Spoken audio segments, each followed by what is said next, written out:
আজ থেকে ৩০ বছর আগে বনগাঁর এক জায়গায় ঘটেছিল একটা ভয়ঙ্কর বিয়ে। সেই বিয়েতে একটি মেয়েকে একটি আত্মার সাথে বিয়ে দেওয়া হয়েছিল এবং সেই বিয়ের সাক্ষী কিন্তু বেশ কিছু লোক ছিল এবং তারা নিজের চোখে দেখেছিল সেই ভয়ঙ্কর কাণ্ড। কেন একটি মেয়েকে একটা আত্মার সাথে বিয়ে দিতে হলো এবং তার পরিণতি কি হলো, বা তার আগে বা এমন কি ঘটেছিল যে এইরকম একটা ভয়ঙ্কর ঘটনা ঘটলো, সেটা যদি শুনতে হয়, জানতে হয়, তাহলে আপনাদের প্রত্যেককে আমাদের চ্যানেলে চোখ রাখতে হবে। আমি আপনাদেরকে সেই সত্যি ঘটনাটা বলবো এবং তার সাথে সাথে এটাও বলবো যে এই রকম ঘটনা ঠিক কখন ঘটে। এখনও আমরা অনেক সময় অনেক জিনিস দেখতে পাই, অনেক দুর্ঘটনা ঘটে যায়, অনেক সময় বিয়ের আগ দিয়ে অনেক ছোটো বড়ো জিনিস ঘটে। সেগুলো যে শুধুমাত্র কাকতালীয় বা জাস্ট ঘটে গেল সেটা কিন্তু সবসময় নাও হতে পারে। তো আজকের এই ঘটনাটা কিন্তু ভীষণ ইন্টারেস্টিং হতে চলেছে। আমি সকলকে রিকোয়েস্ট করব, কেউ কোথাও যাবেন না, প্রত্যেকে পুরো ঘটনাটা প্রথম থেকে শেষ অবধি শুনুন। নমস্কার শ্রোতা বন্ধুরা, ভূত ভগবান চ্যানেলে আপনাদের সকলকে অনেক স্বাগত। আশা রাখছি সবাই খুব ভালো আছেন, আনন্দে আছেন, সুস্থ আছেন। আমাদের চ্যানেলে যে ঘটনাগুলো বলা হয় সেগুলো যদি আপনাদের ভালো লাগে অবশ্যই কিন্তু চ্যানেলটাকে সাবস্ক্রাইব করে নেবেন, ভিডিওগুলোকে লাইক করবেন। পুরো ঘটনা শোনার পর আপনাদের কেমন লাগলো সেই মূল্যবান মতামত কিন্তু অবশ্যই কমেন্ট করে জানাবেন। আর যদি আপনাদের জীবনে বা আপনাদের পরিচিত কোনো মানুষের জীবনে এরকম কোনো ভৌতিক, অলৌকিক, দৈবী, অতিজাগতিক কিছু ঘটে থাকে তাহলে সেগুলো কিন্তু আপনারা আমাদের কাছে লিখে পাঠিয়ে দিতে পারেন। তার জন্য আপনাদেরকে আমাদের চ্যানেলের ডেসক্রিপশানে যেতে হবে, দেখবেন সেখানে আমার ইমেল আইডি মেনশন করে দেওয়া আছে।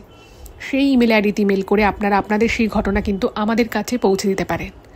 আর একটা হাম্বেল রিকোয়েস্ট রাখবো আপনাদের কাছে, যদি সম্ভব হয় কাইন্ডলি আপনারা আমাদের চ্যানেলের ভিডিওগুলোকে আপনাদের ফ্রেন্ড এবং ফ্যামিলির মধ্যে একটু শেয়ার করে দিন।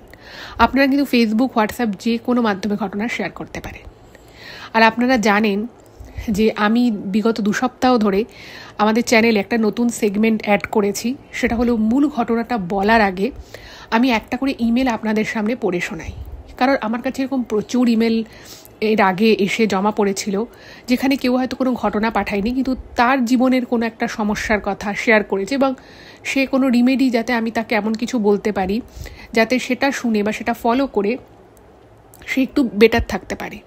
তো অনেক ক্ষেত্রেই আমি তাদেরকে 1-to-1 মেল করে দিই এবং এই সেগমেন্টটা শুরু করার পর থেকে অলরেডি 20-22টা ইমেল নতুন আরও পেয়েছি। প্রত্যেকটা ইমেলই আমি আপনাদের সামনে বলবো। আজকে আমি যে ইমেলটা আপনাদের সামনে পড়ব, আমি এই সেগমেন্টে কিন্তু কারোর, যেহেতু 1-to-1 এগুলো ইমেল থাকে, তো সেই জন্য এটা যেহেতু ঘটনা নয়, তো আমি সেজন্য নামটা মেনশন করছি না। তো আজকের যে ইমেল আমি পেয়েছি সেটা আমাকে যিনি পাঠিয়েছেন তিনি এটা লিখেছেন যে তার একটা দোকান আছে, ছোট একটা দোকান, এবং সেই দোকানটা ওনার বাবা এক সময় চালাতেন এবং এখন উনি চালান। তো কি থাকে সেখানে, উনি লিখেছেন যে ওখানে গ্রসারি আইটেম পাওয়া যায়, চাল, ডাল, তেল, নুন, প্যাকেটজাত যত সব মানে মশলাপাতি, এগুলোর একটা দোকান।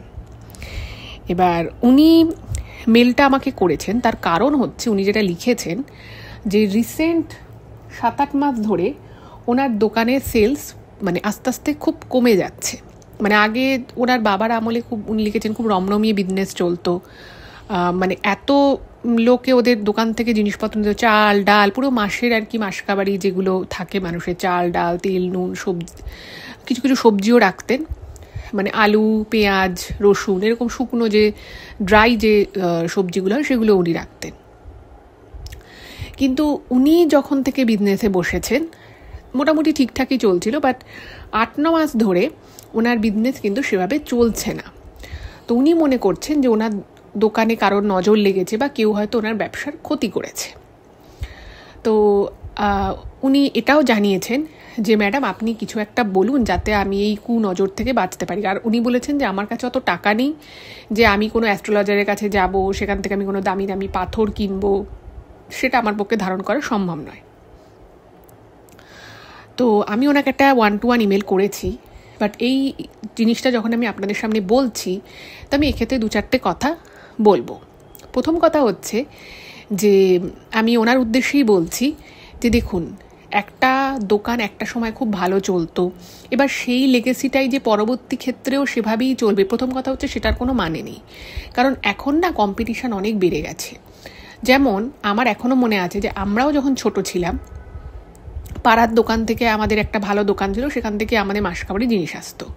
কিন্তু একটা জিনিস ভেবে দেখুন, আপনি যে জিনিসটার বিজনেস করছেন এখন ইন্ডিয়াতে ওই 5 মিনিট ডেলিভারি, 10 মিনিট ডেলিভারি, এরকম না প্রচুর অ্যাপ নির্ভর ছোট ছোট ভার্চুয়াল অনলাইন দোকান হয়ে গেছে।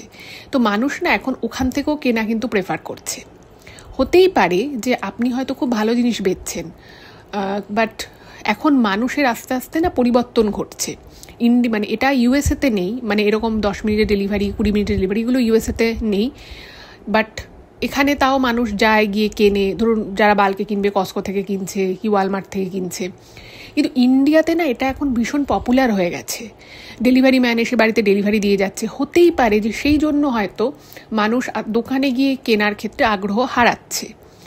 আর একটা যেটা আমি আপনাকে বলবো, যে তাও যদি আপনার মনে হয় যে আপনার সেল পড়ে গেছে, কেউ হয়তো আপনার ক্ষতি করছে, তো আমি অবশ্যই বলবো আপনার দোকানে আপনি গণেশজির একটি মূর্তি রাখুন এবং প্রত্যেক দিন সেখানে আপনার যথাসাধ্য প্রসাদ মানে ভোগ একটু চড়াবেন।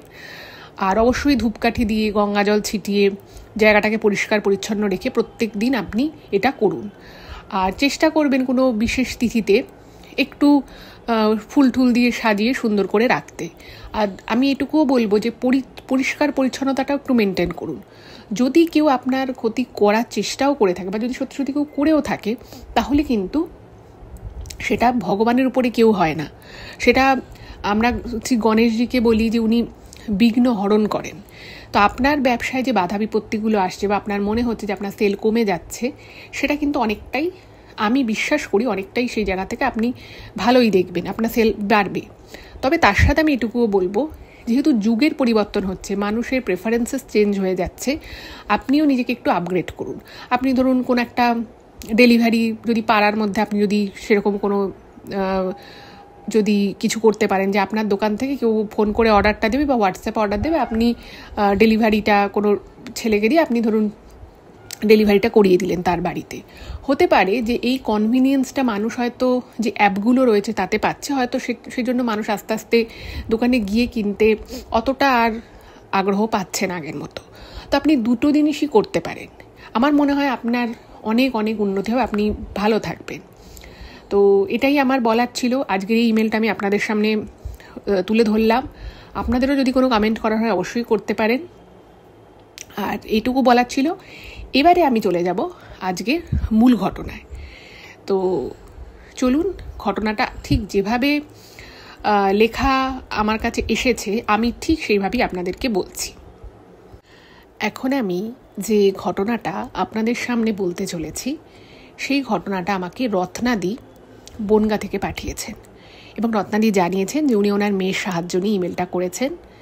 এবং যে ঘটনাটা আজকে আপনারা শুনবেন, এটা কিন্তু রত্নাদির নিজের চোখে দেখা একটা ঘটনা।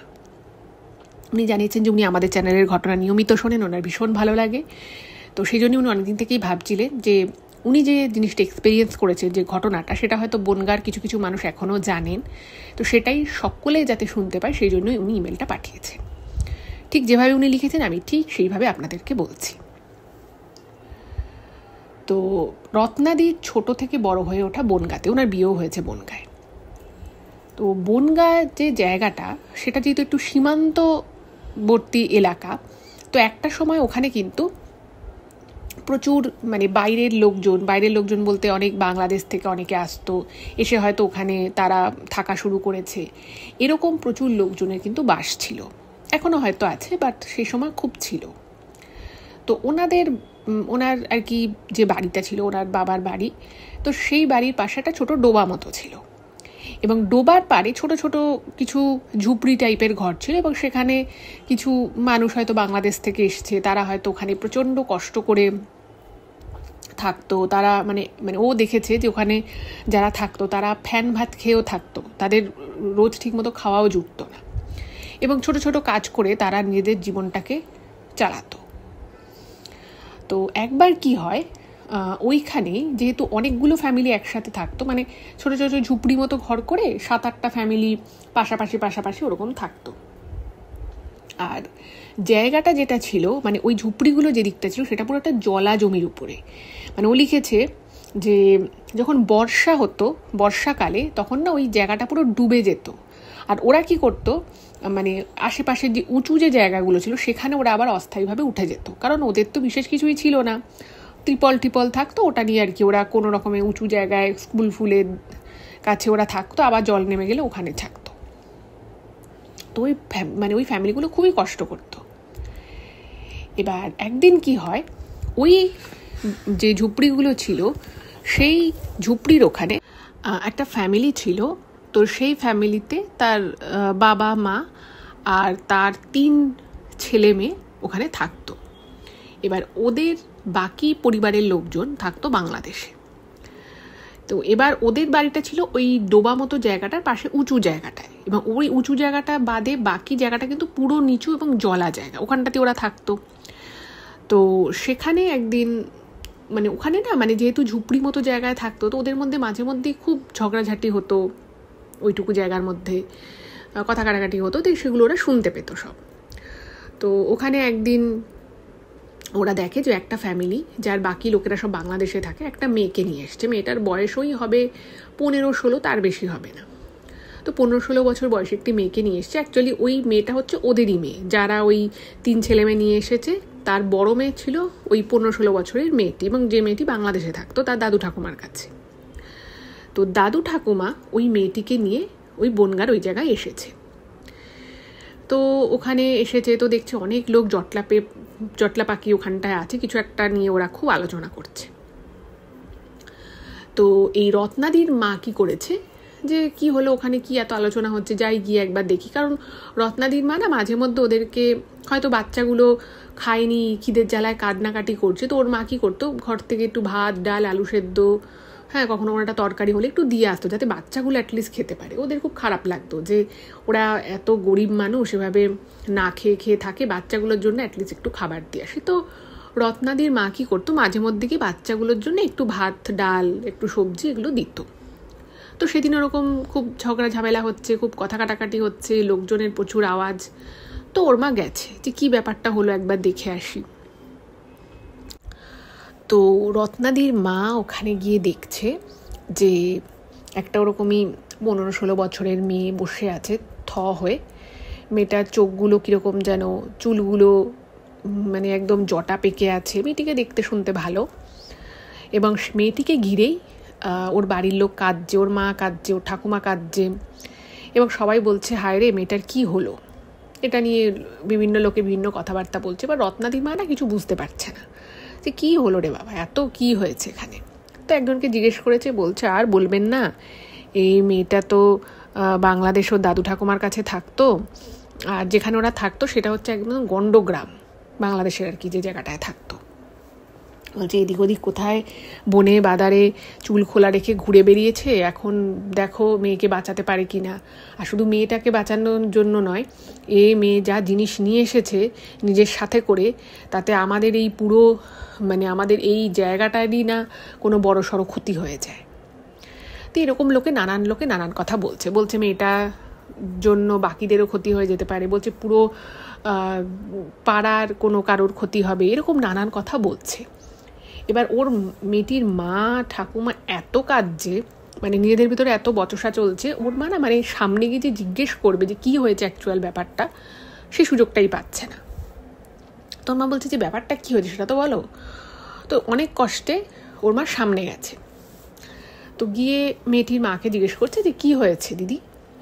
তো তখন উনি কাঁদতে বলছে আর বলবেন না, আমার মেয়েটাকে জিনে ধরছে। এবার ওর মা না মানে অবাক হয়ে গেছে শুনে যে জিনে ধরেছে, মানে আবার ব্যাপারটা কি। বলছে আমার মেয়েকে জিনে ধরেছে, মেয়ে তো আমরা তো এখানে এসেছি, মেয়েটা বড়, তাই ভাবলাম যে একটা বয়স্তা মেয়েকে নিয়ে এখানে আসবো, এভাবে থাকবো, তাই মেয়েকে তো বাংলাদেশে রেখে এসেছিলাম, কিন্তু এখন মেয়েকে তো আমার শ্বশুর শাশুড়ি আর রাখতে পারছে না, মেয়েটার বড় বিপদ, তো মেয়েকে নিয়ে এখানে এসছে, কিন্তু আমরা কি করব কিছু বুঝতে পারছি না। তো তখন ওর মা বলছে কি হয়েছে তোমার মেয়ের, আর জিনে ধরেছে বলছো, মানেটা কি হয়েছে, ওর সমস্যাটা কি। তো তখন বলছে যে মেয়েটার যেহেতু 15-16 বছর বয়স হয়ে গেছে, আজ থেকে 30 বছর আগের কথা আমি বলছি, তো বুঝতেই পারছেন যে সেই সময়, আর একদম গ্রামের কথা, বাংলাদেশের একদম গ্রাম এরিয়ায়। তো তারা ভেবেছে মেয়েটার বয়স হয়েছে, মেয়েটার বিয়ে দেব। এবার যেই বিয়ে দেওয়ার চিন্তাভাবনা শুরু করেছে, সেই দিন থেকেই মেয়েটার কিন্তু অস্বাভাবিক আচরণ করা শুরু করে। এবং মানে একটা দুটো সম্বন্ধ ওখানে হয়তো ওরা দেখাও স্টার্ট করেছিল, কিন্তু তারপর থেকে মেয়েটা এমন করতে থাকে যে বিয়ে দেওয়া তো দূর, ওকে মানে স্বাভাবিকভাবে রাখা যাচ্ছে না। এবং এক এক সময় মেয়েটা এমনই আচরণ করছে, মানে একটা 15-16 বছরের মেয়ে, সে নিজের জামা কাপড় খুলে ফেলার চেষ্টা করছে, সে কাউকে সামনে দেখলে তার হাত পা কামড়ে দেওয়ার চেষ্টা করছে, কখনো কখনো খাওয়া দাওয়া ছেড়ে দিচ্ছে, কখনো কখনো অদ্ভুত শব্দ করছে, অদ্ভুত গলার ভয়েসে কথা বলছে। তো এটা দেখেও দাদু ঠাকুমা খুব ভয় পেয়ে গেছে। তো তখন তারা ভাবে যে ঠিক আছে, মেয়েটাকে তাহলে ওর বাবা মায়ের কাছে নিয়ে যায়। কারণ যে গ্রামে আর কি ওরা থাকতো, তো সেই গ্রামের লোকেরা বলছে যে এই মেয়েকে তো জিনে ধরেছে, এই মেয়েকে এই জিন থেকে ছাড়ানো খুব মুশকিল। তো ওখানে 1-2 জনের কাছে ওরা গেছিল বাংলাদেশে, তো তারা আর কি কিছুই সলিউশন দিতে পারেনি। তারা বলেছে যে আমরা তো কিছু করতে পারবো না, তোমরা দেখো যদি কিছু করতে পারো। এবার ওই দাদু ঠাকুমা তারাও খুব অসহায়, তারা ভাবছে যে আমরা নাতনিকে বাঁচাবো কী করে, ও যদি এরকম করতে থাকে। মাঝে মধ্যে ও ওখানে বাড়ির সামনে হয়তো কারোর কুয়ো আছে, সেই কুয়োতে ঝাঁপ দিতে যাচ্ছে, কখনো বাড়ি ছেড়ে বেরিয়ে যাচ্ছে, ওকে ধরে বেঁধে নিয়ে আসা হচ্ছে। তো দাদু ঠাকুমারও বয়স হয়েছে, তারা তখন ভাবলো যে না, এভাবে হবে না, মেয়েটাকে নিয়ে যাই। তো ওরা গেছে, গিয়ে দেখছে যে সত্যি মেয়েটার অবস্থা তো ভালো না। তো তখন ওরা ভাবলো, ওখানকারই আশেপাশের লোকেরা যারা এসেছিল তারা বললো যে তোমরা মেয়েটাকে নিয়ে যাও ওর বাবা মায়ের কাছে, দেখো ওখানে বনগায় নিয়ে যাও যেখানে ওর বাবা মা থাকে, সেখানে যদি কিছু করা যায়, কারণ এখানে কেউ তো কিছু করতে পারলো না। আর মেয়েটাকে ও দাদু ঠাকুমার পক্ষে সবসময় চোখে চোখে রাখাটাও একটু সম্ভব মানে বাইরে হয়ে যাচ্ছিল। তো সেই জন্য ওরা মেয়েটাকে এনেছে। তো রত্নাদির মা বলছে যে কই একবার দেখি ওকে। তো দেখছে মেয়েটা একদম চুপচাপ বসে রয়েছে, মানে ওর চোখের পাতাও পড়ছে না খুব একটা। ওকে বলছে যে তুমি কি কিছু খাবে, তোমার কি কিছু খিদে পেয়েছে? মেয়েটার কোনো তাপ উত্তাপ নেই। তারপরে ওর মা ওকে চুল ধরে ওর নাড়াচ্ছে, ওর হাতে হাত রাখছে, মেয়েটার জন্য কীরকম সেন্সই নেই। ইভেন ওর চিমটি কাটছে ওর হাতে, ওর পায়ে, ওর না মানে মনে হচ্ছে না যেন ওর মানে ওর নিজের মধ্যেই নেই, এরকম টাইপের লাগছে। এবার রত্নাদির মা না এগুলো বিশ্বাস করতো না, কিন্তু ওনারও অবাক লাগছে যে অ্যাটলিস্ট চিমটি কাটছে, মেয়েটাকে ডাকছে, ও কোনো ওর হুঁশই নেই, ও কীরকম যেন একটা হয়ে বসে আছে। এবার একটা জিনিস শিওর ছিল যে ওর যে কিছু একটা সমস্যা হয়েছে সেটা দেখে বোঝা যাচ্ছে, কিন্তু এক্স্যাক্ট সেটা কী সমস্যা সেটা তো বোঝা যাচ্ছে না। তো তখন ওর মা বলল যে দেখো মেয়েটাকে এভাবে তোমরা ডিস্টার্ব করো না, হয়তো শরীরটা খারাপ আছে, এখন ওকে কিছু বলা ঠলার কোনো দরকার নেই, ও যা করছে করুক, ও চুপচাপ যেমন বসে আছে বসে থাক, ওর যখন খিদে পাবে তখন ও বলবে। তো তখন ওরা বলছে না আপনি জানেন না, ও এরকমই করছে, আধা সময় খাচ্ছে আধা সময় খাচ্ছে না, আমরা বুঝতে পারছি না মেয়েটাকে নিয়ে কী করবো, কার কাছে যাব, কিভাবে দেখাবো। তো রত্নাদির মা বললো যে একবার তোমরা ডাক্তারকে দেখাতে পারো। তোমরা বলছে ডাক্তারের কাছে গিয়ে বলবোটা কি? এবার অনেকে বলছে যে দেখো কোনো মানসিক সমস্যাও হতে পারে, কিন্তু ঘটনা হচ্ছে যে মানসিক সমস্যা যদি কারোর হয় সেটা সবসময়ই থাকবে বা সেটার একটা স্পেসিফিক প্যাটার্ন থাকবে, কিন্তু এক্ষেত্রে মেয়েটার মানে স্পেসিফিক কোনো প্যাটার্ন নেই, ও যখন যা মনে হচ্ছে ও তাই করছে। যাই হোক, তো তাও ওকে একবার লোকজনেরা মিলে ডাক্তারের কাছে নিয়ে যায়, কিন্তু ডাক্তারবাবু দেখে কিন্তু সেরকম কিছু বলতে পারেনি, কিছু টেস্ট ফেস্ট দিয়েছে, ওরা তো প্রচণ্ড গরিব, ফলে ওদের পক্ষে টেস্ট করানোটাও সম্ভবপর নয়। মানে যাদের দুবেলা পেট ভরে খাবার জোটে না তারা টেস্ট করবে, এই দেখবে ওই দেখবে, এটা একটু কোয়াইট ইম্পসিবল। তো ওরা কি করবে কিচ্ছু বুঝতে পারছে না।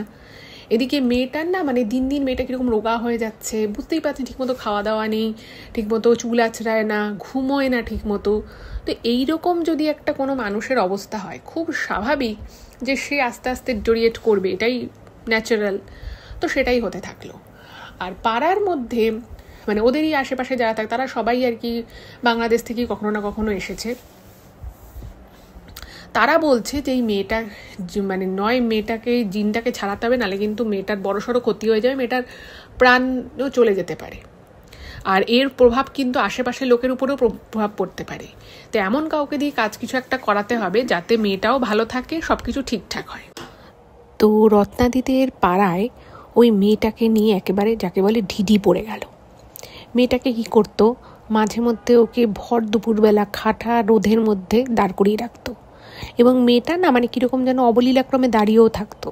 মানে প্রচণ্ড রোদ্দুরের দুপুরে যদি কাউকে ওরকমভাবে দাঁড় করিয়ে রাখা হয়, অবভিয়াসলি তার কষ্ট হবে, তাকে দেখে বোঝা যাবে সে ঘামবে, কিন্তু মানে ওর না কোনো কিছুই মনে হতো না। ও রোদের মধ্যে পড়ে আছে তো পড়েই আছে, ওকে হয়তো থালায় করে ভাত দিয়েছে, ও কী করতো ভাতগুলো মাখতো, মানে ওকে দেখে বোঝা যেত যে মেয়েটার হয়তো খুব খিদে পেয়েছে, কিন্তু ওরা খেতে পারতো না।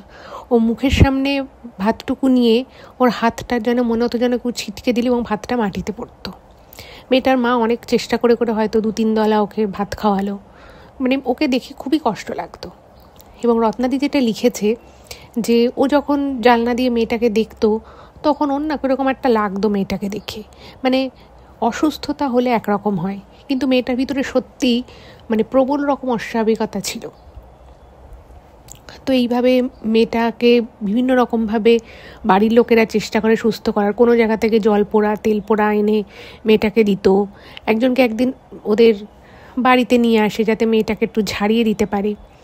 তো যে ঝাড়তে এসেছিল মানে একটা রোগা পাতলা মেয়ে, ওরকমই 15-16 বছরের, সে একটা ওরকম মানে দশাসই তার চেহারা, যে ঝাড়তে এসছে তার মানে সে তো ওকে ঝাড়তে পারেইনি, উল্টে মেয়েটা নাকি মানে প্রচণ্ড জোরে ওই লোকটার গলা টিপে ধরে।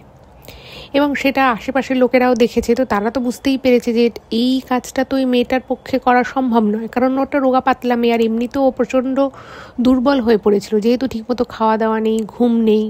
তো সেই মেয়েটার পক্ষেও ওই লোকটার গলা চেপে ধরাটা একেবারেই সম্ভবপর নয়। তো সবাই মানে প্রচণ্ড ভয়ে ভয়ে থাকতো। আর মেয়েটার যে মা ছিল, সে মা খুব কান্নাকাটি করতেন, বলতেন ইস আমার মেয়েটাকে কোনোভাবে বাঁচাতে হবে, মেয়েটার এত কষ্ট আমি আর চোখে দেখতে পাচ্ছি না। এতটাই ওরা গরিব যে ওকে যে কোনো বড় ডাক্তারের কাছে নিয়ে যাবে বা কিছু, সেসবও করতে পারছে না। তো রত্নাদির বাবা মা খুব ভালো ছিলেন। তো ওনার বাবা তখন ভাবলো যে না, মেয়েটার নিশ্চয়ই কোনো শারীরিক অসুবিধেই হয়েছে, তো মেয়েটার ডাক্তার দেখানো দরকার। তো রত্নাদির বাবার একজন পরিচিত ছিল SSKM হাসপাতালে। তো উনি মানে কথা বলে দিল, বললো যে তোমরা শুধু চলে যাও, তোমাদেরকে কোনো টাকা পয়সা কিচ্ছু দিতে হবে না, তোমাদের এমনিতেও ওখানে আউটডোরে টাকা দিতে হয় না, কিন্তু যদি টেস্টও কিছু করতে হয় সেটাও হয়ে যাবে, কিন্তু তোমরা মেয়েটাকে নিয়ে যাও। এবার ওকে বাড়ির লোকেরা, আশেপাশের লোকজনরা ধরে বেঁধে SSKM হাসপাতালে নিয়ে গেছে, ওখানে আউটডোরে দেখিয়েওছে। তো আউটডোরে যখন মেয়েটাকে নিয়ে যায় দেখাতে, মেয়েটি কিন্তু স্বাভাবিক ছিল, এবং ডাক্তারবাবু বলছে যে ওর সাথে মানে ওর সাথে আর কি কথা বলে। তো ডাক্তারবাবু সেরকম কিছুই বুঝতে পারেনি, শুধু বলে যে মেয়েটির মধ্যে খুব দুর্বলতা রয়েছে। তো তার একটা ওষুধ দিয়েছে, এবং তারপরে যখন বাড়ির লোক বলে যে ও এরকম এরকম করে, তখন ডাক্তারবাবু 2-1টা টেস্ট করতে দেয়। কিন্তু অদ্ভুতভাবে ওকে যখন হাসপাতালে নিয়ে যাওয়া হয়েছে, তখন কিন্তু মেয়েটা একদম মানে বলা যেতে পারে দুর্বলতা ছাড়া আর ওর ভিতরে কোনো অস্বাভাবিকতা নেই। এবং যে টেস্ট করানো হয় সেই টেস্টেও কিন্তু রেজাল্ট যে আসে, যে রিপোর্টগুলো, সেগুলো কিন্তু সবই নর্মাল আসে। তো ডাক্তারি দিক থেকে ওর কোনো ট্রিটমেন্ট হলো না, কারণ ওর কোনো সমস্যা খুঁজে পাওয়া গেল না। কিন্তু দিনের পর দিন মেয়েটা কিন্তু তার বাড়িতে মানে বনগার ওখানে প্রবল অস্বাভাবিক আচরণ করা শুরু করতো। সন্ধে হলেই মেয়েটা জোরে জোরে চিৎকার করতো, এবং ওকে যখন ওর মা জিজ্ঞেস করতো যে তুই এত চিৎকার কেন করছিস, তো বলতো আমাকে কেউ মারছে, বলছে আমার গলা টিপে ধরছে কেউ। এবং সত্যি সত্যি ওর গলার কাছটা না মানে লাল হয়ে যেত। কখনো ও বলতো ওর পিঠে কেউ আঁচড় কাটছে, তো সত্যি সত্যি দেখতো পিঠের মধ্যে লাল লাল আঁচড়ের দাগ। মানে এগুলো থেকে ও খুবই কষ্টের মধ্যে মেয়েটি দিন কাটাতে থাকে। এবং আশেপাশের লোকজন না আস্তে আস্তে মেয়েটাকে দেখে খুব ভয় পেতে থাকতো, কারণ ও যখন চিৎকার চেঁচামেচি করতো তখন ওর গায়ে একটা মানে অসুরের মতো শক্তি চলে আসতো, আর ও কারোর কথা শুনতো না তখন। এবং মাঝে মধ্যেই ও কী করতো, মানে জামা কাপড় খুলে ফেলার একটা প্রবণতা ওর মধ্যে দেখা দিত। তাই জন্য ওকে ওর মা কী করতো, একটা শাড়ি মানে গিট মেরে মেরে পরিয়ে রাখতো, যাতে ও কোনোভাবেই শাড়িটাকে খুলতে না পারে। তো এইরকমভাবেই আস্তে আস্তে দিন কাটছে। আশেপাশের লোকেরা তত বলছে যে এই মেয়েটা যতদিন এখানে থাকবে ততদিন এরকমই চলবে, নিশ্চয়ই মেয়েটার কোনো বড়সড় কিছু হয়েছে। তো তারপরে ওদের ওখান থেকেই একজনকে নিয়ে আসা হয়, সে আর যে তান্ত্রিক গোছের একজন। তো সে মেয়েটাকে দেখে, তো সে মেয়েটাকে দেখে মানে তখন রত্নানীর মাও গেছিলেন। তো সে তখন মেয়েটাকে দেখে বলছে যে এই মেয়েটার যে বলেছে যে মেয়েটাকে একটা জিনে ধরেছে, সে একদম সত্যি কথাই বলেছে। কিন্তু উনি বলে দেয় যে যে জিন ওকে ধরেছে সে প্রবল শক্তিশালী জিন। আমি যদি এখানে কিছু করতে যাই সে হয়তো আমাকেই এমন ক্ষতি করবে আমি হয়তো কোনোদিনও আর উঠে দাঁড়াতে পারবো না। তো উনি বলে দেয় যে আমার কিচ্ছু করার নেই, এই মেয়েটাকে আমি মুক্ত করতে পারবো না, শুধু আমি একটা জিনিস দিচ্ছি, তাতে হয়তো মেয়েটা যে অস্বাভাবিক আচরণগুলো করে সেটা থেকে হয়তো একটু কম করবে, বা ওর হয়তো যতটা ক্ষতি হওয়ার কথা ততটা হবে না। কিন্তু উনি বলে আমি কিছু করতে পারবো না। এই জিন যে ওর মধ্যে আছে, এই জিনের শক্তি প্রবল, এবং এই জিনকে জাগানো হয়েছে কোনো শ্মশানে, শ্মশানে কোনো এই জিনকে জাগানো হয়েছে, এবং শ্মশানে জাগানো হলেও এই জিনকে নিয়ে আসা হয়েছে কোনো একটা কবর থেকে। এবার দেখুন, যেহেতু মেয়েটা বাংলাদেশ থেকে এসেছিল ওখানে, ফলে যা ঘটনা ঘটা সেটা বাংলাদেশেই ঘটেছে, এবং এটাও বলে দেয় যে কেউ ইচ্ছাকৃতভাবে মেয়েটার শরীরে এই জিনটাকে প্রবেশ করিয়েছে, এবং এই জিনকে আর কি আমি বাগে আনতে পারবো না, কিন্তু এটুকু বলতে পারি মেয়েটাকে খুব সাবধানে রাখবেন, যে কোনো সময় যা কিছু ঘটে যেতে পারে। কিন্তু আমি যে জিনিসটা দিলাম তাতে কিছুদিন ও ঠিক থাকবে, কিন্তু যে জিনিসটা দিয়েছি সেটা নিয়ে যে ওর কখনোই কোনো ক্ষতি হবে না সেটা আমি বলতে পারছি না। তো এটা শুনে তো বুঝতেই পাচ্ছেন মেয়েটির মা প্রচণ্ড কান্নাকাটি করতে থাকে, এবং ওনার হাতে পায়ে ধরে যে আপনি যে করেই হোক আমার মেয়েটাকে বাঁচান। এবার উনি তো যা বলার বলেই দিয়েছেন। উনি তখন বলেন যে দেখো, আমি বুঝতে পারছি যদি মেয়েকে বাঁচাতে হয় তাহলে আরও বড় কোনো তান্ত্রিককে আপনাদের আনতে হবে, একমাত্র পারলে সেই পারতে পারে, আমি পারবো না, আমার হাতের বাইরে, আমি তোমাদেরকে মিথ্যে স্বপ্ন দেখাবো না, এই মেয়েকে আমি ঠিক করতে পারবো না। এবার মেয়েটাকে দেখে না সবার মানে খুব করুণা হতো, সবাই ভাবতো যে এত ফুটফুটে একটা সুন্দর মেয়ে কীরকম চেহারা হয়ে গেছে। এবং ওর একটা খুব অদ্ভুত জিনিস ছিল, ও কী করতো মাঝে মধ্যে, মেয়েটা মানে মাটিতে, ধরো বাইরে হয়তো মাটিতে বসে রয়েছে, মেয়েরা হাত দিয়ে দিয়ে নখ দিয়ে দিয়ে দিয়ে দিয়ে না মাটি খুঁড়তো, খুঁটে খুঁটে মাটি খেত, আর মাটি খাওয়ার পরে ও প্রচুর বমি করতো, এবং তখন ওর এত কষ্ট হতো, ও খালি বলতো যে তোমরা আমায় জলে ফেলে দাও, তোমরা আমায় কোনো খাদে ফেলে দাও, আমি আর পারছি না সহ্য করতে, মানে এতটাই মেয়েটা কষ্টে ছিল। এবার দিনের পর দিন এই জিনিস যখন আশেপাশের মানুষেরা দেখতে থাকে, তো তারা তখন বলে, ওর মাকে আর কি বলতো যে দেখো তোমার তো আরও ছেলে মেয়ে আছে, তুমি এই মেয়ের আশা ছেড়ে দাও, তোমার এই মেয়েকে বাঁচানো কিন্তু সম্ভব নয়। তো এবার মা তো সে তো তার মানে 4টে সন্তান থাক কি 5টা সন্তান থাক, মায়ের কাছে তো সব সন্তানই সমান। তো মানে সে বলতো যে না, আমি আমার মেয়েটাকে এভাবে ফেলে দিতে পারবো না, আমার মেয়েটাকে আমি ঠিক একদিন সুস্থ করব। এবার ওর মা কী করতো, বিভিন্ন জায়গায় মন্দিরে যেত, সেখান থেকে হয়তো ঠাকুরের কোনো ফুল নিয়ে এলো, কি একটা কোনো ধাগা নিয়ে এলো, এসে মেয়েটাকে পরানোর চেষ্টা করতো। মেয়েটা পড়তো, কিন্তু কিছুক্ষণের মধ্যে যেন মনে হতো ওর ভিতর থেকে কিছু একটা মানে ওর ভিতর দিয়ে এসে যেন একটা অদ্ভুত আচরণ করতো, এবং ও নিজে থেকেই সেই তাবিজ পড়ালো, হয়তো ধরো ঠাকুরের ফুল, সেগুলো ইচ্ছে করে পা দিয়ে দিত, বা ওই ধাগা ছিঁড়ে ফেলে দিত, এবং বুঝতে পারতো সবাই যে ওর ভিতরে যে জিনটা রয়েছে সেটাই এই কাজগুলো করছে। তো একদিন কি হয়েছে, ওরা সবাই মিলে শুয়ে রয়েছে রাতের বেলা, শীতকাল। তো মেয়েটা অনেক সময় ঘরের বাড়ি মানে দিনের অনেকটা সময় বাড়ির বাইরে থাকতো, তো শীতকাল বলে মেয়েটা ঘরে শুয়েছে। তো হঠাৎ একদিন রত্নাদির ফ্যামিলি আর কি শুনতে পায় যে বাইরে খুব চেঁচামেচি হচ্ছে, এবং সেই চেঁচামেচির আওয়াজটা আসছে ওই বস্তির দিক থেকে। তো সেখান থেকে কি হয়েছে না, ওই যে মেয়েটার যে ফ্যামিলি, ওর মা ওকে রাতের বেলা দেখে যে ওর চুলগুলোকে ছিঁড়ে ছিঁড়ে গলায় মধ্যে, মানে বড় চুল ছিল তো, চুলগুলোকে একটা একটা করে ছিঁড়ে গলার সাথে চেপে ধরছে। এবং এটা দেখে ওর মা বলছে, কেন তুই এরকম করছিস, তো লেগে যাবে। তো তখন ও কী করেছে, ওর মায়ের হাতটা কামড়ে দিয়েছে, এবং ওর মা চিৎকার করে উঠেছে। সেটা দেখে ওর বাবা, ওর ভাই বোনেরা সবাই এসছে, ওর সবাইকে ধাক্কা মেরে ওর মায়ের চুলের মুঠি ধরে একদম ঘুরিয়ে দিচ্ছে। আশেপাশের লোকজনকে ওর বাবা সামলাতে পারছে না, আশেপাশের লোকজনকে ডেকেছে। তো আশেপাশের লোকজন এসে দেখে ওর মায়ের বুকের উপরে বসে রয়েছে মেয়েটা, এবং চুলগুলোকে ধরে টানছে, ওর মায়ের চুলগুলোকে ধরে টানছে। এটা দেখে তো আশেপাশে লোকেরা খুব ভয় পেয়ে গেছে। মানে 4-5 জন পুরুষ মানুষ মিলে ওই রোগা পাতলা 15-16 বছরের মেয়েটাকে ওর মায়ের বুকের উপর থেকে সরাতে পারছে না, মানে বুকের উপরে পুরো চেপে বসেছে। আর মেয়েটার মা বলছে যে মেয়েটার যা ওয়েট, সেই ওয়েট নিয়ে যদি মেয়েটা বসে থাকে তাহলে সেটা খুব একটা ভার হবে না। কিন্তু ওর মা বলছে যে আমি পরিষ্কার বুঝতে পারছি যেন আমার বুকের উপরে প্রায় 150-200 কেজি মনে হচ্ছে যেন কোনো কিছু আমার মানে চেপে রয়েছে। খুব বিশাল বড় পাথরের নিচে চাপা পড়লে মানুষের যেরকম লাগতে পারে ওর মায়ের নাকি ঠিক সেরকম লাগে। এবং ওনার মানে কিছুক্ষণের জন্য যাকে বলে দম বন্ধ হয়ে গেছিল। তো বুঝতেই পারছে যে মেয়েটা একা নেই, সত্যি সত্যি ওর সাথে কিছু একটা আছে। কিন্তু কি করবে, কি করে মেয়েটাকে বাঁচাবে, সেটা কিন্তু কেউ বুঝতে পারছে না। এবার রত্নাদির মা তখন সমস্তটা দেখে শুনে ওনার খুব খারাপ লাগে। উনি তখন ভাবলেন যে না, মেয়েটার সাথে একবার আমি কথা বলবো, দেখি কি হয়। তো একদিন কি হয়েছে, মানে মেয়েটাকে আধা সময় মেয়েটাকে ওর বাবা মা একটু প্রোটেক্ট করে রাখতো, কারণ মেয়েটার যেহেতু এরকম ব্যাপার ছিল। তো রত্নাদির মা গেছে মেয়েটার সাথে দেখা করতে, তো দেখছে মেয়েটা চুপচাপ বসে রয়েছে। তো মেয়েটাকে জিজ্ঞেস করেছে যে আচ্ছা তোর কখনো একটু কথা বলতে, একটু খেলতে ইচ্ছে করে না? তোর মনে হয় না একটু হেঁটে চলে বেড়াই, একটু খেলাধুলো করি বন্ধুদের সাথে, একটু ঘুরে বেড়াই, একটু নিজের মতো থাকি, ইচ্ছে করে না তোর? তো তখন নাকি মেয়েটা কাঁদতে কাঁদতে বলে যে আমার কথা তো কেউ বিশ্বাস করে না, কেউ এখন আমার সাথে কথাও বলে না মা ছাড়া। আমার ভিতরে যে জিনিসটা আছে না, সে আমাকে কিছু করতে দেয় না। আমি যদি খাবো ভাবি, আমি যখন আমার খিদে পায় আমি খেতে পর্যন্ত পারি না।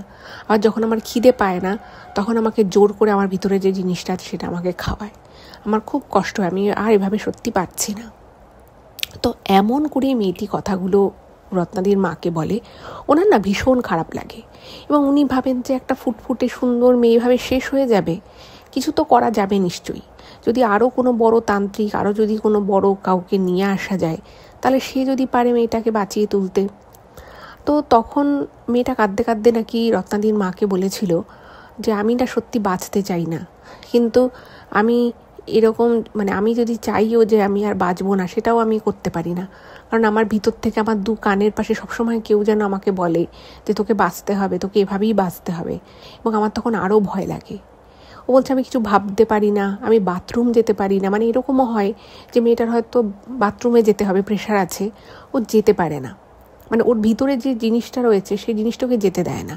তার ফলে ওর কিছুক্ষণ পরে আর ও বেগ চেপে রাখতে পারে না, ফলে দাঁড়িয়ে দাঁড়িয়ে হয়তো সেই ব্যাপারটা ঘটে যায়। তো বুঝতেই পারছেন যে কতটা কষ্ট মেয়েটা পাচ্ছিল। এবং মেয়েটার মা খুব অসহায়ের মতো কাঁদতো, এবং আশেপাশে লোকেরা বলতো যে দেখো এভাবে যতদিন বাঁচে ওর জন্য আর কিছু করা যাবে না। কিন্তু এই সমস্ত কিছু দেখে রত্নাদির মায়ের খুব খারাপ লাগে। উনি তখন মনে মনে বাড়িতে এসে ভাবলেন যে কিছু একটা করতে হবে, এবং রত্নাদিকে বলছে যে আমি চেষ্টা করব মেয়েটাকে বাঁচানোর। তো রত্নাদি বলতে হ্যাঁ হ্যাঁ মা, তুমি দেখো কি করতে পারো। তো সেই সময় রত্নাদিদের ফ্যামিলিতে একজন খুব বড় পণ্ডিত ছিলেন, মানে ওনার জ্যাঠা শ্বশুর মশাই যিনি ছিলেন তার বড় ছেলে। তিনি খুব বড় পণ্ডিত ছিলেন এবং তিনি জ্যোতিষশাস্ত্র নিয়ে আলোচনা করতেন, পড়াশুনো করতেন। এই বিষয়ে আর কি ওনার বেশ একটা ভাস্ট নলেজ ছিল। তো একদিন ওনাদের বাড়িতে এসেছে। তো সেদিন যেদিন ওনাদের বাড়িতে এসছে সেদিনই রত্নাদির মায়ের মনে হয় যে আজকেই দিন, আজকেই আমি ওকে জিজ্ঞেস করব। ওর এত বিষয়ে নলেজ রয়েছে, জ্যোতিষশাস্ত্র বিষয়ে এত জানে, মানে ওকে বলবো যে যদি ও কোনোভাবে পারে মেয়েটাকে সুস্থ করতে, কারণ মেয়েটার এই কষ্ট আর দেখা যাচ্ছে না। তো তখন ওনাকে বলেছে, তো উনি আর কি বলে যে ঠিক আছে আমি মেয়েটাকে দেখব। তো ওদের সেই আত্মীয় সে মেয়েটাকে দেখতে যায়। তো সে দেখে বলছে যে ভয়ঙ্কর জিনিস, বলছে যে যত রকমের ভয়ঙ্কর মানে এরকম জিন বা আত্মার শক্তি হয়, ওর মধ্যে সেরকম একটা ভয়ঙ্করতম জিনিস ওর শরীরের মধ্যে রয়েছে। তখন রত্নাদির মা বলছে যে কিছু করা যায় না, মেয়েটাকে কোনোভাবে বাঁচানো যায় না? তখন বলছে দেখো আমাকে দেখতে হবে কি করা যায়, তবে রাস্তা আছে, রাস্তা নেই একেবারে সেটা কিন্তু নয়। যাই হোক, তো রত্নাদির মা বললো যে একটু দেখো না গো, যদি মেয়েটাকে বাঁচাতে পারো, আমার খুব খারাপ লাগে, আমিও তো একটা মেয়ের মা। ওর মাটা সারাদিন কাঁদে, দেখা হলেই কাউকে বলে যে একটু আমার মেয়েটার জন্য প্রার্থনা করো, একটু মেয়েটার যুগকে দেখো। মেয়ের মানে মা খুব চায় যে তার মেয়েটা সুস্থ হোক, যে কোনো মাই চাইবে তার সন্তান ভালো থাক, সুস্থ থাক। তো মেয়েটির মাও আর কি এরকমই চাইতো। তো তখন উনি বলে যে ঠিক আছে। তো এরপরে উনি বলেন যে আমাকে দিন 10 সময় দাও। আর এই যে দিন 10 সময় উনি চেয়েছিল, তো এই দিন 10 মধ্যে দেখা যায় যে মেয়েটা দুবার মানে মরতে মরতে বেঁচে গেছে। ওদের ওখানে একটা পুকুর ছিল, ও পুকুরের মধ্যে নেমেছে। মেয়েটা কিন্তু সাঁতার জানে, কিন্তু দেখা যাচ্ছে যে মেয়েটা ডুবে যাচ্ছে। তো কিছু লোকজন ঝাঁপিয়ে পড়ে মেয়েটাকে উদ্ধার করেছে। আবার একবার কি হয়েছে যে ওদের ওখান থেকে যে রেল লাইন ছিল, সেই রেল লাইনে গিয়ে ওকে মানে মধ্য রেল লাইনে ওকে হাঁটতে দেখা যায়, এবং কিছুক্ষণ পরে ওই লাইনে ট্রেন আছে। তো একদম মৃত্যু মুখ থেকে যাকে বলে ওকে দুবার ফিরিয়ে আনা হয়। আর মানে ওর মুখ দিয়ে ও বলে যে আমাকে কেউ কিন্তু এখান থেকে তাড়াবে না, কেউ আমাকে ব্যস্ত করবে না, আমি আমার মতো থাকবো। যদি তোমরা আমার কথা না শোনো, আমি কিন্তু তোমাদেরও ক্ষতি করব। যে আমার গায়ে হাত দিতে আসবে, আমাকে যদি কেউ বিরক্ত করতে আসে, আমি কিন্তু তার বিশাল ক্ষতি করবো। এমন ক্ষতি করব সে আর দ্বিতীয়বার সুযোগ পাবে না আমাকে এরকমভাবে ব্যস্ত করার। এবং এই সব শুনে না আশেপাশের লোকেরা আরও ভয় পেয়ে যেত, এবং তারা সত্যি সত্যি মানে ওই মেয়েটাকে এবং মেয়েটার পরিবারকে এড়িয়ে চলতো, তারা কোনো কথা বলতো না। তো 2 সপ্তাহটা আর কি সময় নেয় ওদের সেই জ্যাঠা।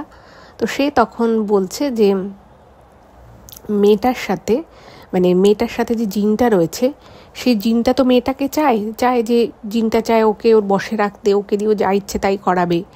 তো আমাদেরকে যেটা করতে হবে, আমাদেরকে ওই জিনটাকে বোকা বানাতে হবে, কোনোভাবে মেয়েটার শরীর থেকে ওকে বার করে আনতে হবে। এবং বার করে আনার সাথে সাথে ওই জিনটাকে একটা বোতলবন্দি করতে হবে, একটা কোনো কাচের বাক্স বা কাঠের বাক্সের মধ্যে বন্দি করে মেয়েটার শরীরটা বন্ধ করে দিতে হবে। যদি এটা করা যায় তাহলেই একমাত্র মেয়েটাকে কিন্তু বাঁচানো যাবে, আদারওয়াইজ মেয়েটাকে বাঁচানোর কোনো উপায় নেই। তো ওনার মা বলছে তাহলে কী করে কাজটা করা যাবে?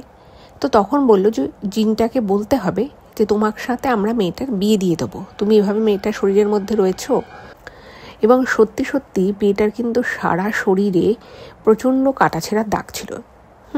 মানে বোঝা যেত যে ও কতটা কষ্টে রয়েছে প্রতি মুহূর্তে। তো ওরা তখন এটা প্ল্যান করে এবং ওই মেয়েটির বাড়ির লোককে বলে।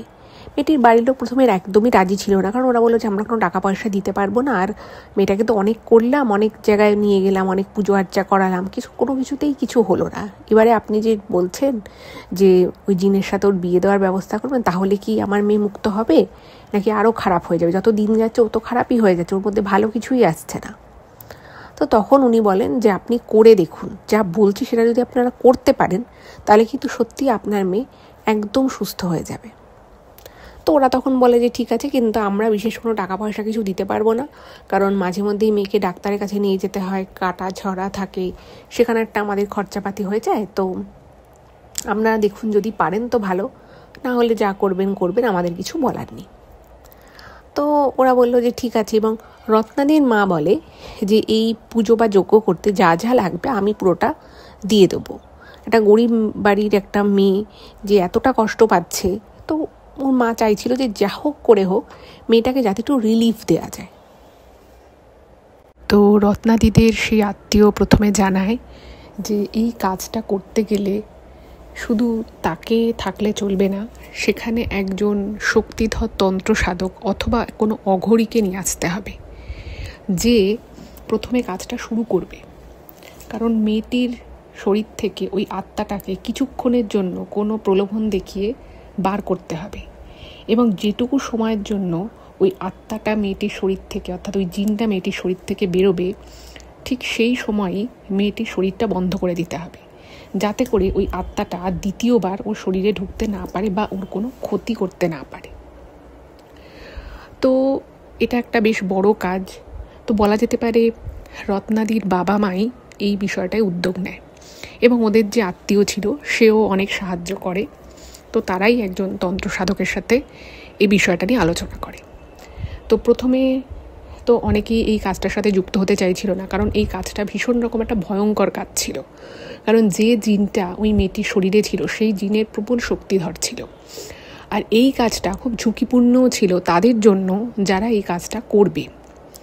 তো ওরা প্রথমে 1-2 জন তান্ত্রিকের সাথে কথা বলে, কিন্তু তারা বলে দেয় যে তারা এই কাজটায় সাহায্য করতে পারবে না। তো অনেক বলা কওয়ার পরে একজন তান্ত্রিক রাজি হয়। তো সেই তান্ত্রিক আসে, তো প্রথমে যেটা আর কি বলা হয় যে ওই মেয়েটির সাথে ওই যে জিনটা রয়েছে তার বিয়ে দিতে হবে, কারণ ওই জিনটা মেয়েটাকে ছেড়ে কোনোভাবেই যেতে চাইছে না। তো সেই তান্ত্রিকের কাজ হবে প্রথমে ওই মেয়েটার শরীরের ভিতরে যে জিন রয়েছে তার সাথে কথা বলা, কারণ তাকে কনভিন্স না করলে এই কাজটা করা সম্ভব না, কারণ মেয়েটার যে কোনো মুহূর্তে কিছু একটা হয়ে যেতে পারে। আর মেয়েটির মাকে বলা হয়েছিল যে আপনি ওই দিন নির্জলা উপবাস থেকে মা মঙ্গল চণ্ডীর একটা নামে একটা আর কি করুন, মানত করুন, যাতে করে আপনার মেয়ে পুরোপুরি একদম সুস্থ হতে পারে, কারণ এখানে ভগবানের আশীর্বাদ না থাকলে এই কাজটা কিন্তু করা সম্ভবপর হবে না। তো মেয়েটির মা বলেন যে আমি আমার মেয়েকে বাঁচানোর জন্য সব কিছু করতে পারি, আপনি শুধু বলুন আমাকে কি করতে হবে। তো মা মঙ্গলচণ্ডীর উনি আর কি একটা মানত করে, এবং সেই দিন সকালবেলা ওনার মেয়েটির মা আর কি সে সকাল থেকে না খেয়ে বসে থাকে, আর মেয়েটিকে বলে যে একদম নর্মাল 5টা বিয়ে যেরকম হয় একদম সেরকমভাবেই বিয়ের পুরো আয়োজন করতে হবে। মানে ওই সকালবেলা নান্নিমুখ থেকে শুরু করে তারপরে গায়ে হলুদ থেকে শুরু করে সব কিছু, কিন্তু তার আগে মানে একদম ভোর রাতের দিকে ওই মেয়েটিকে ওই তন্ত্র সাধকের কাছে বসাতে হবে, এবং সেখানেই ওই তন্ত্র সাধক ওর শরীরের ভিতরে যে জিনটা রয়েছে তার সাথে কথা বলবে, এবং তাকে এটা বলা হবে যে তোমার সাথে এই মেয়েটির আমরা বিয়ে দিতে চাই। তো ওকে প্রথমে বিয়ে দেওয়া হবে, তারপরে কোনো একটা প্রলোভন দেখিয়ে মেয়েটির শরীর থেকে কিছু সময়ের জন্য যাতে ওই জিনটা বেরিয়ে যায় সেরকম একটা কিছু বুদ্ধি করতে হবে। তো সেই বুদ্ধিটা কী ছিল সেটা আমি ঘটনাটা যখন আরও বলবো তখন আপনারা জানতে পারবে। তো সকাল থেকে যেটা হয়েছে, মেয়েটার তো মানে খুবই শরীর খারাপ, তো ওই তন্ত্র সাধকের সামনে মেয়েটাকে প্রথমে বসানো হয়েছে।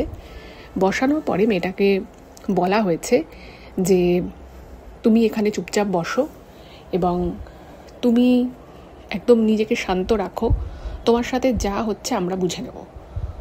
তো এভাবে আর কি কথা বলে, এবং এই ধরনের জিনেদের সাথে যখন ইন্টারাক্ট করতে হয় বা যারা করেন তারা কিন্তু খুব ভালো মতোই জানেন যে তাদেরকে কি করতে হবে এবং কিভাবে করতে হবে। তো সেই তন্ত্রসাধক খুবই একজন গুণী পণ্ডিত ছিলেন। তো তিনি তখন কি করেন, তিনি ওই মেয়েটিকে আর কি বলেন যে তুমি ওর সাথে যে ওর শরীরের মধ্যে যে রয়েছো তুমি কি চাও। তো সেই জিনটা স্বাভাবিকভাবেই বলেছে যে আমি ওকে ছেড়ে কোনোভাবে যাব না, আমার ওকে খুব ভালো লাগে, আমি ওকে শেষ করে দেবো তাও ভালো, কিন্তু আমি ওকে ছেড়ে যাব না। তো তখন ওরা বলে যে দেখো মেয়েটা তো গ্রামগঞ্জে থাকে, তো মেয়েটা যদি সারা জীবন এরকম থাকে তাহলে তো ভালো লাগে না। তো আমরা একটা জিনিস ভেবেছি যে তোমার সাথে আমরা ওর বিয়ে দিয়ে দেবো, তো ও তো একটা সিঁদুর পরবে, তো সেইটা তুমি একটু করো, তুমি যখন ওকে এত পছন্দ করো তাহলে তুমি ওকে সিঁদুরটা পরিয়ে দিও, আর আমরা বিয়ের সমস্ত ব্যবস্থা তোমার জন্য করছি, কারণ মেয়েটা সারা জীবন একটা সমাজে থাকবে কি করে, মেয়েটার সাথে একটা জিন আছে এরকম বললে তো হয় না।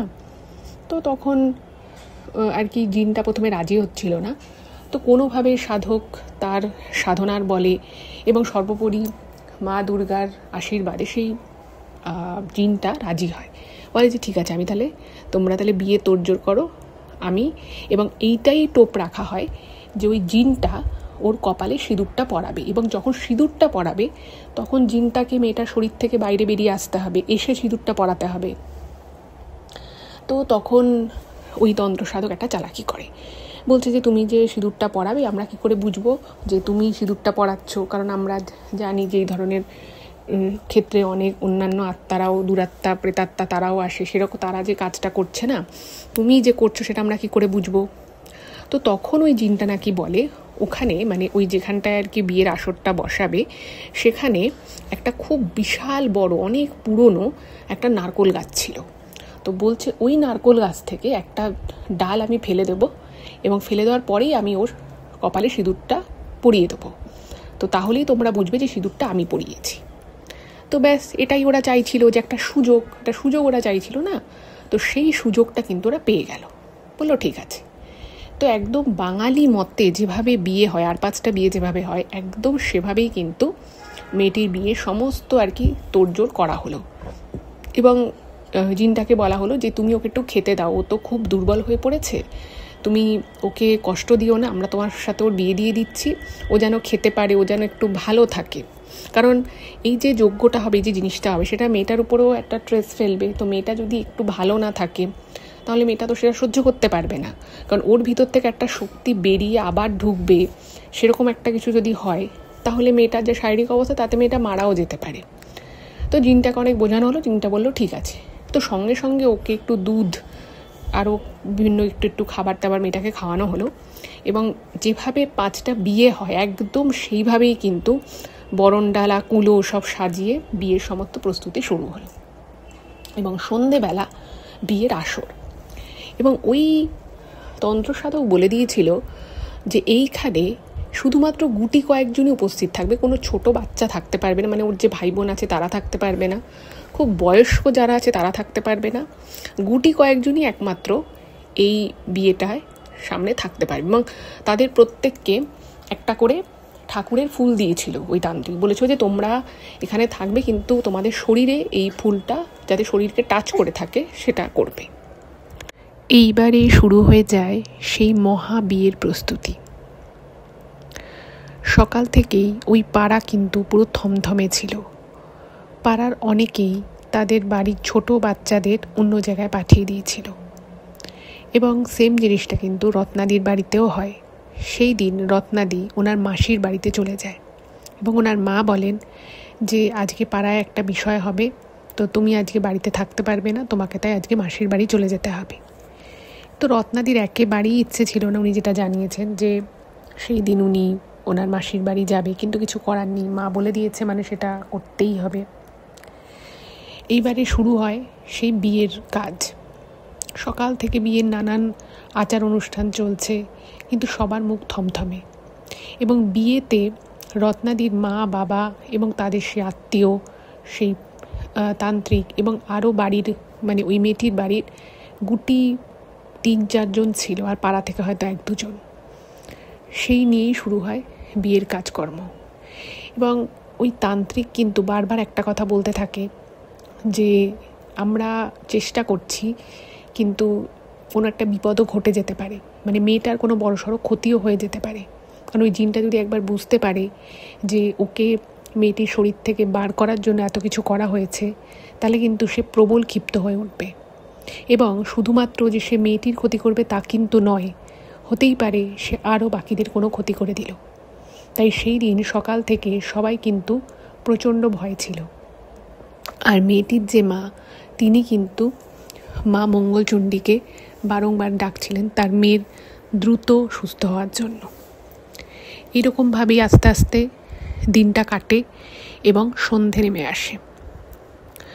সন্ধে যখন নেমে আসে সেই সময় যজ্ঞের কাজ শুরু হয়। তো এবারে মেয়েটিকে সেখানে সাধ্যমতো সাজানো হয়েছে, এবং মেয়েটি না কীরকম যেন সেদিন হয়েছিল, ওর শরীরে যেন কোনো জোরই ছিল না। ওকে দেখে মনে হচ্ছিল যেন ওর শরীরের ভিতরটায় আর কিছু নেই, আর চোখ দুটো মনে হচ্ছে যেন ঠেলে বেরিয়ে আসছে। যাই হোক, তো মেয়েটিকে সাজিয়ে গুজিয়ে ওকে বসানো হয়, এবং যেখানে বসানো হয়েছিল সেখানে যজ্ঞকুণ্ডের পাশে রত্নাদিদের সেই আত্মীয় যিনি, তিনি তান্ত্রিক, কিছুটা দূরে রত্নাদির মা এবং মেয়েটির বাবা ছিল। বিয়ের মন্ত্র উচ্চারণ শুরু হয়, এবং এমন সময় মেয়েটির শরীর মানে অদ্ভুত রকমভাবে কাঁপতে থাকে, এবং মেয়েটি বাঁচাও বাঁচাও বলে চিৎকার করতে থাকে। এটা শুনে কিন্তু বাড়ির সকলে প্রচণ্ড ভয় পেয়ে যায়। মেয়েটির মা ছুটে যায়, কিন্তু ওই তান্ত্রিক তখন বারণ করে, বলে যে না, যা হচ্ছে চুপচাপ দেখো, তুমি যদি এই মুহূর্তে মেয়েকে স্পর্শ করো, ওকে যদি তুমি ভাবো যে আমি বাঁচাবো, ওখান থেকে তুলে আনবো, তাহলে কিন্তু তোমার মেয়ের মৃত্যু অবশ্যম্ভাবী। কারণ ওই জিনটা জানে যে ওর সাথে মেয়েটির বিয়ে হচ্ছে। এমতাবস্থায় যদি মেয়েটিকে ওই আসন থেকে সরানো হয়, তাহলে কিন্তু জিনটা বুঝে যাবে যে এরা কিছু একটা এমন করতে চাইছে যাতে করে জিনটা ওই মেয়েটির শরীর থেকে বেরিয়ে গিয়ে আর ঢুকতে না পারে। যাই হোক, তো মেয়েটি ওদিকে খুব কষ্ট পেতে থাকে, আর এদিকে বিয়ের বিভিন্ন রকমের রিচুয়ালস যেগুলো থাকে সেগুলো হতে থাকে।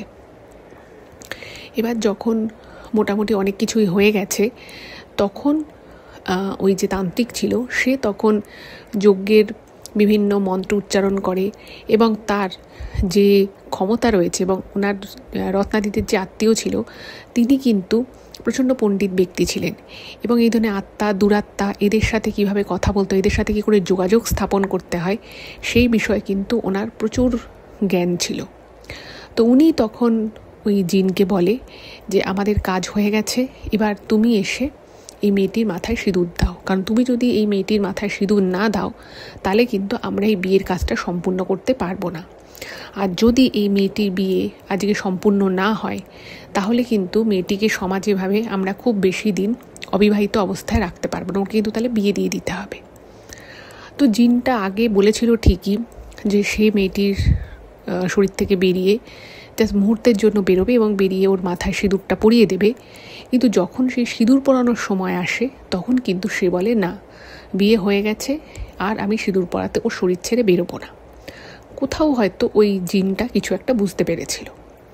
তো তাকে তখন বিভিন্ন রকমভাবে ওই তান্ত্রিক এবং ওনার যে আত্মীয় তারা বিভিন্ন মন্ত্র বলে ওই জিনটাকে কবজা করার চেষ্টা করে এবং তাকে অনেক রকমভাবে বুঝিয়ে বলা হয় যে না, তোমাকে এই সিঁদুরটুকু পরাতেই হবে, তুমি এতক্ষণ যা যা বলেছো আমরা সবটা মেনেছি, এবার তোমাকে এইটা মানতেই হবে।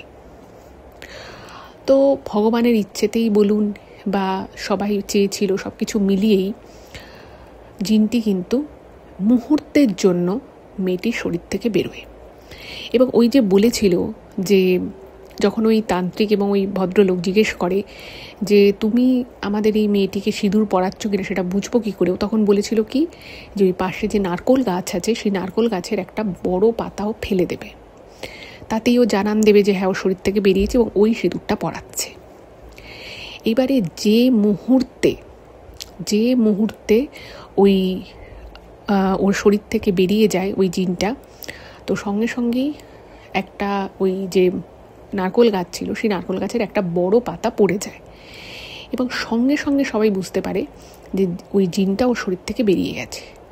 তো কাল বিলম্ব না করে রত্নাদির যে আত্মীয় তিনি কি করেন, তিনি একটা বিশেষ দ্রব্য মেয়েটির মাথায় ছুঁয়ে দেয় এবং ওনাদের সাথে যে তান্ত্রিক ছিল তিনি সঙ্গে সঙ্গে কী করেন, ওই যে সামনে যে যজ্ঞকুণ্ডটা ছিল সেই যজ্ঞকুণ্ডের যে ছাই ভস্য ছিল সেই ছাই ভস্যটা উনি হাতে নেন এবং নিয়ে একটা কিছু মন্ত্র বলেন, বলে সঙ্গে সঙ্গে মেয়েটির যেখানে সিথি রয়েছে মাথার সিথি সেখানে ওইটা ঢেলে দেয়, হালকা করে অল্প একটু ঢেলে দেয়, যাতে ওই জিনটা যদি ওকে সিঁদুর পরিয়েও দেয় সরাসরি যাতে সেই সিঁদুরটাও সিথিতে না পড়ে।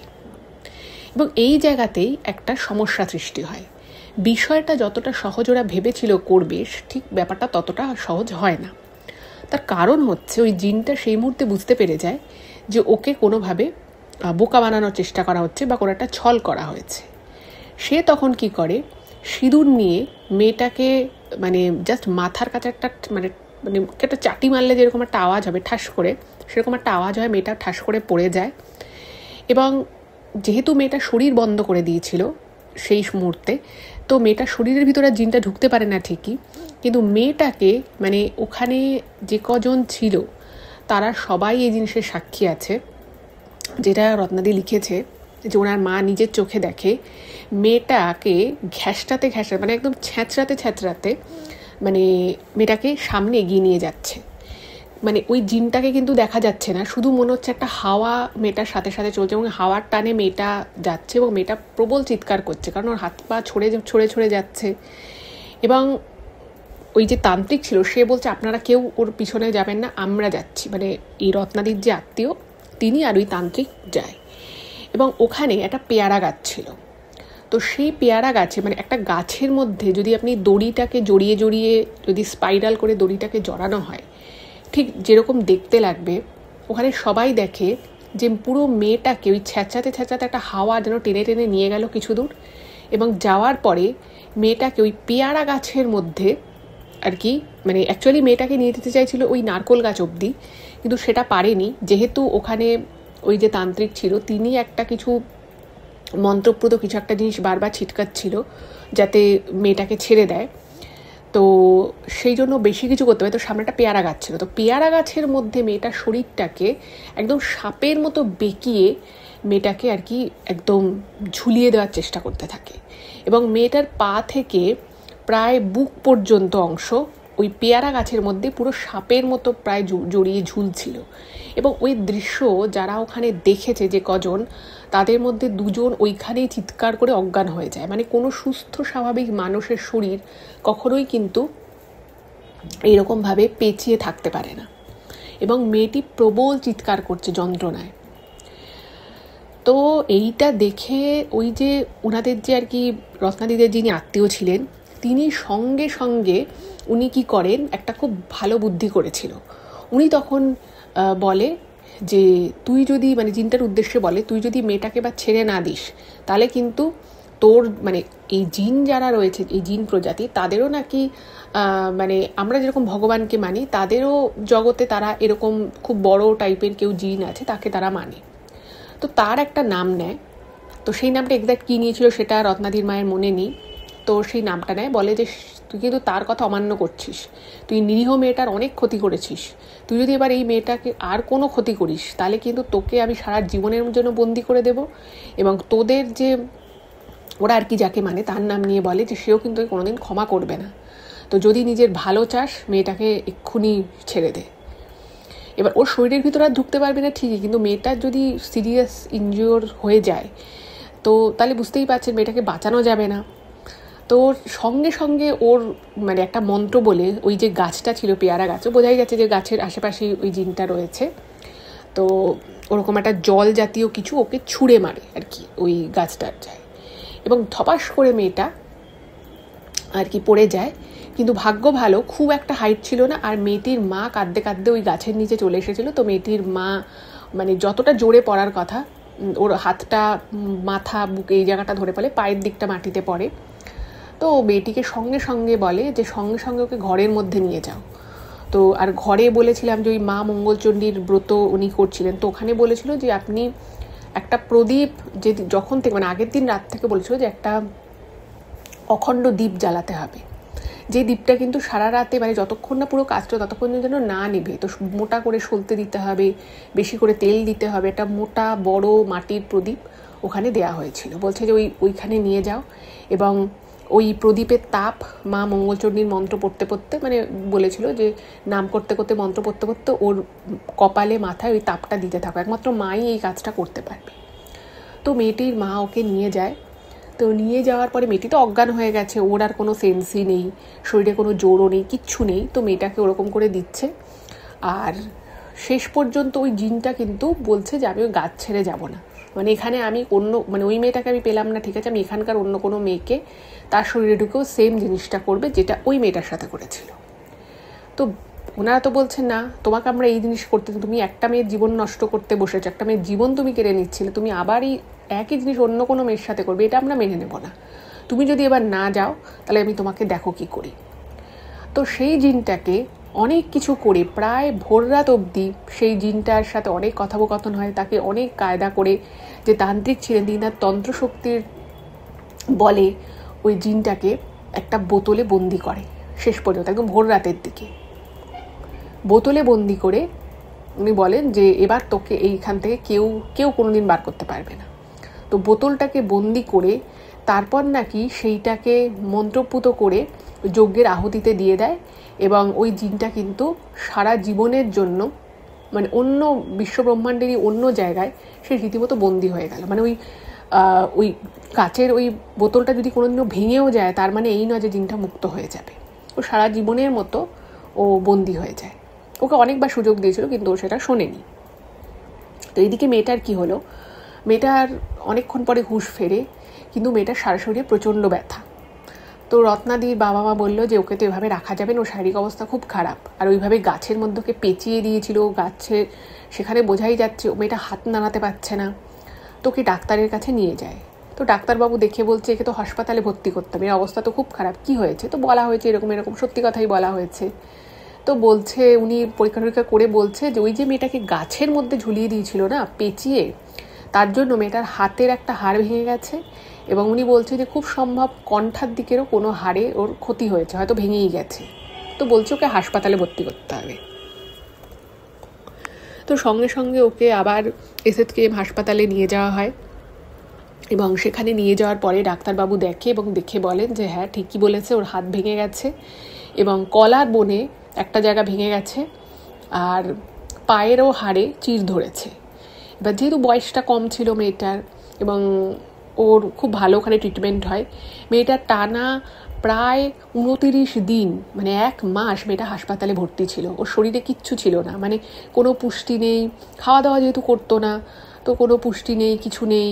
তো ওকে সেগুলো দেয়, ওর ট্রিটমেন্ট হয়, ওর প্রত্যেকটা হাড় যেগুলো ভেঙেছিল সেগুলোকে ঠিকঠাক করা হয়। তো এই করে প্রায় 1 মাস মেয়েটা হাসপাতালে ভর্তি থাকে এবং মানে সব কিছু তো আর সরকারি হাসপাতালে সব কিছু তো আর বিনামূল্যে পাওয়া যায় না। তো আশেপাশের লোকেরা চাঁদা দিয়ে বিভিন্নভাবে টাকা জোগাড় করে মেয়েটির চিকিৎসা করা হয় এবং মেয়েটি একদম তারপরে বাড়ি আসার পরে আরও 30 দিন মতো লাগে, ওর প্রায় 2-2.5 মাস লাগে ওর পুরোপুরি সুস্থ হয়ে উঠতে। তো যেহেতু বয়সটা কম ছিল তো ও সুস্থ হয়ে ওঠে। তো এরপরে মেয়েটার বাড়ির লোক ভাবছে যে এবার মেয়েটাকে বিয়ে দিয়ে দেবে এখানে। তো রত্নাদির মা তখন মা বাবা স্পেশালি আর কি বলেছিলেন যে না, তোমরা যদি এখন মেয়েকে বিয়ে দেওয়ার চেষ্টা করো, হতেই পারে মেয়েটার বিয়ে হলো না, কারণ একটা এরকম ঘটনা ঘটেছে, ও সারা গা হাত পায়ে পুরো চিড়ে চিড়ে গেছিলো আর ব্যাপারটা অনেকেই জানে। বলছে যে কি দরকার একটা যেখানে সেখানে যেভাবে সেভাবে একটা মেয়ের বিয়ে দিয়ে মেয়েকে ঘাট থেকে নামাতে চাইছো, 2 দিন পরে যদি আবার সেখান থেকে বিতাড়িত হয় কি করবে তোমরা বরং মেয়েটাকে পড়াশুনো শেখাও। তো রত্নাদির বাবা মায়ের পৃষ্ঠপোষকতাতে এবং ওরা অনেক হেল্প করে, তো মেয়েটাকে একটা স্কুলে ভর্তি করানো হয়। মেয়েটা পড়াশুনো করে এবং পড়াশুনো করে মেয়েটা একটা কোম্পানিতে একটা রিসেপশনের ছোট কাজের মতো পায় আর কি, সেখানে চা জল দেওয়া, কিন্তু মেয়েটার জীবনটা ঠিকঠাক থাকে। বাট তারপরেও এই কথাটা যেহেতু অনেকদিন ব্যাপারটা অনেকেই জানতো, তো মেয়েটার মানে প্রথমে ওরা চেষ্টা করে যে কোনো রকমের পড়াশুনো একটু করেই বিয়ে দিয়ে দেবে, কিন্তু তখন সঙ্গে সঙ্গে বিয়েটা ওরা দিতে পারে না। কিন্তু পরবর্তীকালেই নাকি মেয়েটির একটি গরিব বাড়িতে একটি ছেলের সাথে বিয়ে হয়, কিন্তু ছেলেটি খুব ভালো ছিল। আর গরিব বলতেও হয়তো একটু অভাব ছিল, কিন্তু খুব সুখে স্বাচ্ছন্দ্যে থাকতো, মানে খেতে পেতো না সেরকম নয়, নিম্ন মধ্যবিত্ত বলা যেতে পারে, কিন্তু খুব ভালো আছে। আজও উনি বেঁচে আছেন, ওনার 2 মেয়ে রয়েছে, খুব সুখে শান্তিতে আছে, কখনো ওনার এই নিয়ে কোনো সমস্যা হয়নি। কিন্তু সেই ভয়ঙ্কর দিন, সেই ভয়ঙ্কর বিয়ের আসর, সেই যজ্ঞ এবং ওই মেয়েটার ভাবে পেঁচিয়ে যাওয়া, ওটা মানে ভীষণই ভয়ের, ভীষণই ট্রমাটিক ছিল। এবং যারা দুজন অজ্ঞান হয়েছিল তারা বলছে যে এরকম দৃশ্য মানে কোনোদিনও যে জীবনে দেখবো সেটা আমরা কোনোদিন স্বপ্নেই ভাবতে পারিনি যে এরকম ঘটনাও ঘটতে পারে। এটা কিন্তু ভীষণ ডেঞ্জারাস একটা বিষয় ছিল। এবং বনগাঁর কিছু মানুষ কিন্তু আজও, তাদের মধ্যে যারা 1-2জন বেঁচে আছে, তারা কিন্তু আজও বিষয়টা জানে। এখন আর ওদের বাড়ি ওখানে নিয়ে ওরা অন্য জায়গায় চলে গেছে, কিন্তু মেয়েটি আজও বেঁচে আছে। সেই আর কি, সেইখানে ছোট মেয়েটি এখন তো বড় হয়ে গেছে এবং সে সুখে শান্তিতেই আছে। এটাই ছিল আজকের ঘটনা। কেমন লাগলো অবশ্যই জানাবেন, আর যদি ভালো লাগে চ্যানেলটাকে সাবস্ক্রাইব করবেন আর ভিডিওগুলো একটু সকলের সাথে শেয়ার করে দিন। খুব ভালো থাকবেন, দেখা হবে আবার পরবর্তী এপিসোডে। নমস্কার।